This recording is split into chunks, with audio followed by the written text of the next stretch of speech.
on mennyt tosta, en tiedä mikä se on. Ei ole ainoa aavistusta.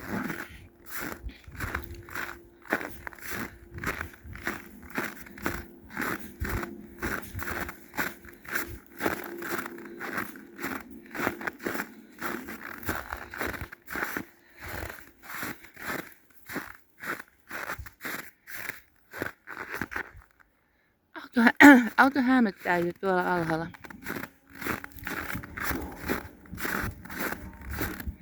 Tuo melu johtuu, eilen kun mä tulin tänne, mun edessä ajettiin hirveän iso jonkunlaista työkalua.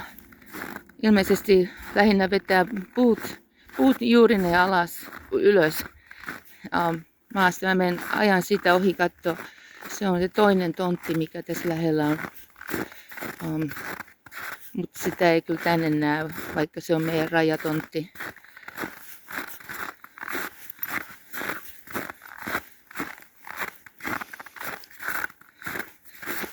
Tää on sit kiva, ettei tarvitse olla huolissaan, että onko ajotie tarpeeksi hyvin hiekotettu.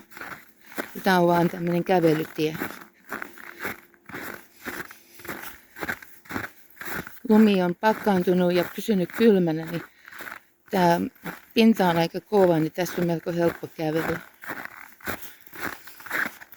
Mä ajattelin mennä paikalliseen aamiaispaikkaan, dineriin, aamiaiselle, ennen kuin mä menen kunnantaloon pyytään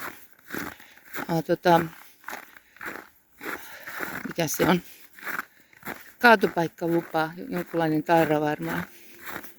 Meillä ei sitä vielä ole.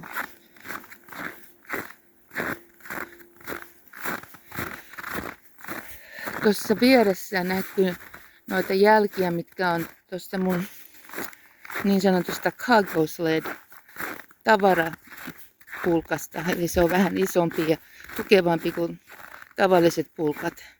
Niitä käytetään ilmeisesti täällä, kun niitä kaupoissa näkyy tavarankuljetukseen. Niin mullakin on yksi semmonen. Tosin vahingossa ostin kanadalaisen, enkä usalaista, mutta meni se niinkin.